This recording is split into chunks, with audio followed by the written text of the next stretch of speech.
Hello বন্ধুরা, সবাই কেমন আছেন? আশা করছি সবাই খুব ভালো আছেন। আমরাও খুব ভালো আছি। সম্রাট অ্যান্ড তনিমার ব্লগে আপনাদের সবাইকে স্বাগত। তো বিকেলবেলায় আমরা কিন্তু সবাই মিলে বেরিয়ে পড়েছিলাম। আর জামাই ষষ্ঠী বলে কথা, সবাই এক জায়গায় হয়েছি, ঘুরতে বেরোবো না সেটা কি কখনো হয়? আর দুপুরবেলায় খেয়ে এতই আমাদের পেট ভর্তি ছিল যে আমরা কোনো রেস্টুরেন্টে যাব সেটা আশা করিনি। ভেবেছিলাম যে কোনো একটা জায়গায় গিয়ে নিজেরা একটুখানি সময় কাটাবো। তো 4 দিন আগেই আমাদের এখানে খুলেছিল চায়ের ধাবা। তো আমরা কিন্তু সেখানেই চলে গেছিলাম সবাই মিলে। আর বদ্দি আর আমরা যেহেতু গাড়িতে করে এসেছি, ছদ্দিরা যে কোথায় হারিয়ে গেছিলো আমরা আর খুঁজেই পাচ্ছিলাম না। তো অনেকক্ষণ ওদের জন্য ওয়েট করে আমি আর বাবু ভাবলাম যে যাই গিয়ে একটুখানি জায়গা রাখি, কারণ সেদিনকে কিন্তু ছিল প্রচণ্ড ভিড়।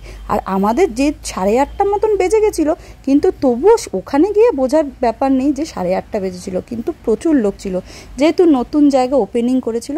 আর এখানকারটা দেখতে এতই বেশি ভালো ছিল না, আমরা দোতলায় একটা সিট নিয়েছিলাম, খুবই ভালো ছিল। এই যে দেখুন, বলতে বলতে ছদ্দিরাও চলে এসছে। আর বাবুরাও এখানে এসে এত মজা পেয়েছে যে বলবার মতন না। আমরা তাড়াতাড়ি করে একটা টেবিল খুঁজে বসে পড়েছিলাম সবাই মিলে। আর দাঁড়ান, আপনাদেরকে একবার ভালো করে দেখিয়ে দিই যে এখানকার অ্যাম্বিয়েন্সটা কীরকম। অসাধারণ সুন্দর লাগছিল। দেখুন, ঝাড়গুলো লাগানো ছিল, দেখতে কিন্তু ভীষণ ভালো ছিল। আর আমি ভাবলাম যে আপনাদের সাথে এগুলো শেয়ার না করলে আমার তো মনটা ভালোই লাগে না, তো তার জন্যে আমি আপনাদেরকে একটু দেখিয়ে দিই। আর এই যে আমার ছেলেকে কিন্তু সামলাতে ব্যস্ত হচ্ছে বদ্দি। আজকে বদ্দির আন্ডারে ওকে দিয়ে দিয়েছি, ও যা করবে না কেন বদ্দি সামলাবে। তো দেখুন, ওইখান থেকে আমার সাথে কিন্তু ও টুকি টুকি খেলছে। আর যেহেতু ও দাদাদেরকে পেয়েছে, 2 দাদাকে, ওরে বাবা, দুষ্টুমিটা তো আরও দ্বিগুণ হয়ে গেছে। আর এখানটায় কিন্তু একটা মেনু কার্ডের পুরো চার্ট আর কি দেওয়াই ছিল। তো আমরা ওখান থেকে দেখছিলাম একটু হালকা পাতলা কিছু খাওয়া যায় কি না, কারণ বাচ্চাগুলোও গরমে দুপুরবেলা বিরিয়ানি খেয়েছিল। তো তার জন্য কিন্তু আমরা এখান থেকে কিছু জিনিস সিলেক্ট করেছিলাম। আর এই যে আমার দুষ্টুকে দেখুন, দৌড়ি করছে দাদাদের সঙ্গে। আর দাদারাও কিন্তু আজকে দাদাদের দায়িত্ব পালন করছে। দেখুন, ওপর থেকে দেখতে কি দারুণ সুন্দর লাগছিল না? দাঁড়ান, নিচ থেকে গিয়ে আপনাদের একবার ভালো করে দেখিয়ে দেবো যে এখানকার পরিবেশটা কত সুন্দর। আর প্রচুর আম গাছ ছিল, আম গাছে ভর্তি আম ছিল। আর এই যে আমার বাবুটা এত দুষ্টুমি করতে ব্যস্ত, আর দাদারা কিন্তু ওকে সামলাচ্ছিল আজকে খুব। যতই হোক দাদা বলে কথা, দাদাদের তো একটু সামাল দিতেই হবে ভাইয়াকে। আর আমি যখনই বলছি ভাইয়াকে কিন্তু মারবো, তখনই ওরা বলছে না না না না, ভাইয়াকে কিন্তু মারবে না। আর ওরা বারবার বাবুকে জিজ্ঞাসা করছে কেমন লাগছে ভাইয়া এখানে এসে। ভাইয়া কিন্তু সবসময় ঘাড় কাত করে বলছে খুব ভালো, ভালো লাগবে না? দেখুন কি অসাধারণ সুন্দর এই যে এগুলো রয়েছে। তারপরে কিন্তু আমার ছেলেকে দেখুন, এখান থেকে কিন্তু বারবার করে লোক দেখছে। আর দাদারা কিন্তু ওর পেছনই ছাড়ছে না। সবাই বলেছে যেহেতু যে ভাইয়াকে কিন্তু তোমাদের দায়িত্ব সামলে রাখবে। আর 2 দাদা ভাইয়াকে কিন্তু একদম সামলে রাখছে, কখনোই ওকে কিন্তু একা ছাড়ছে না। দাঁড়ান, আপনাদের নিচে গিয়ে একবার নিচ থেকে দেখাই যে কীরকম দেখতে লাগছে। আর দেখুন, আমরা সিঁড়ি থেকে এরকম নিচে নেমে যাচ্ছি। আর নিচে এই যে দেখালাম না উপর থেকে, এই দেখুন নিচ থেকে কিন্তু দেখতে জিনিসটা এরকম লাগাচ্ছে।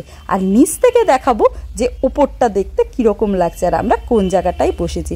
এই যে কর্নারের টেবিলে আমরা বসেছি, আর নিচ থেকে কিন্তু পুরো জিনিসটাকে দেখতে এতটাই সুন্দর লাগছে। তো তারপরে ভাবলাম যে খাবারগুলো বেশি দেরি না করে অর্ডার করে দিই, কারণ আমাদের তো বাড়িও ফিরতে হবে। বললামই তো, যেতে 8:30 মতন বেজে গেছিলো। তো এখানে গিয়েছিলাম আমরা সবাই মিলে খাবার অর্ডার করতে, আর বাচ্চাগুলোকে ওর বাবাদের কাছে ওপরে রেখে এসেছিলাম। তো এখান থেকে আমরা কিছু জিনিস অর্ডার করে নিয়েছি। একটু পরেই আপনারা দেখতে পারবেন যে আমরা কী জিনিস অর্ডার করেছি। আর এখানটায় এসে সত্যি অসাধারণ ভাল লাগছিল। তারপরে কিন্তু আমরা এখানটা একটুখানি ছবিও তুলছিলাম নিজেদের মতন করে। আর এইদিকে এসে দেখি সম্রাট কিন্তু ওদের 3 ভাইয়ের ছবি তুলছিল। আর দেখুন, 2-3 জনে মিলে দাঁড়িয়েছে। আর আমারটা যে দুষ্টুমি করতেই ব্যস্ত, 1 সেকেন্ডও এক জায়গায় দাঁড়াচ্ছে না, ও শুধু দাদাদের হাত ধরে টেনে নিয়ে পালাচ্ছে। আর দেখুন, এই যে 3 আমাদের গুণধর, আর কি সুন্দর দাঁড়িয়ে ছবি তুলছে। এই স্মৃতিগুলোই থেকে যাবে। আর বলতে বলতে আমাদের খাবার টেবিলে খাবারও এসে গেছিলো। আমরা এখানে নিয়েছিলাম chicken pakora, chicken leg piece, আর নিয়েছিলাম, যেহেতু প্রচণ্ড গরম ছিল, সবাই নিয়েছিলাম হচ্ছে লস্যি। কিন্তু একটা কথা না বললেই নয় যে চায়ের হাটে আমরা বারবার গিয়েছিলাম, যদিও বা চায়ের হাটের খাবার কিন্তু এখানের থেকে অনেক বেশি ভালো। যেহেতু এটা 4 দিন হয়েছে খুলেছে, হয়তো খাবারে অনেক ইমপ্রুভ আসতে পারে, কিন্তু আমি যদি বলি তাহলে চায়ের হাটের খাবার এখানের থেকে অনেক বেশি ভালো ছিল। তো আপনারাও গিয়ে দেখতে পারেন একবার আমার সাথে কথা মিলিয়ে যে আপনাদের ভালো লাগে কিনা, আর অবশ্যই কিন্তু আমাকে কমেন্টে জানাতে পারে। আর বাবু কিন্তু আমার থেকে এখানে লস্যি খেতে ব্যস্ত, আর এখানে আমরা সবাই মিলে খেতে বসে গেছি। আর একসাথে সবাই হলে কতই না মজা হয় বলুন। এই দিনটা যে আবার কবে আসবে সেটার জন্য কিন্তু আমরা অপেক্ষায় থাকবো। যাই হোক, খাওয়া দাওয়া শেষ করে কিন্তু আমরা বাড়ির পথে রওনা দিয়েছিলাম। আর দিদিরা যেহেতু গাড়িতে এসেছিলো, ওরা গাড়ি করে বেরোচ্ছে, আর আমরা যেহেতু সবাই মিলে এক গাড়িতে এসেছিলাম, তো আমরা যেরকম এসেছিলাম সবাই সেরকমভাবেই যাব। তো ভিডিওটা কেমন লাগলো অবশ্যই জানাবেন। আর আমাদের ভিডিওগুলো যদি ভালো লেগে থাকে তাহলে অবশ্যই লাইক, কমেন্ট অ্যান্ড শেয়ার করতে কিন্তু ভুলবেন না। সবাই ভালো থাকবেন আর সুস্থ থাকবেন। দেখা হচ্ছে খুব তাড়াতাড়ি পরের কোনো ভিডিওতে। ও একটা কথা তো আপনাদের বলতে ভুলেই গেছি, আমাকে কিন্তু অবশ্য করেই কমেন্ট করে জানাবেন যে আমাদের এই মজাদার ভিডিওগুলো আপনাদের কেমন লাগছে। আমি কিন্তু আপনাদের কমেন্টেরই আশা করে বসে থাকবো। চলুন তাহলে, টাটা।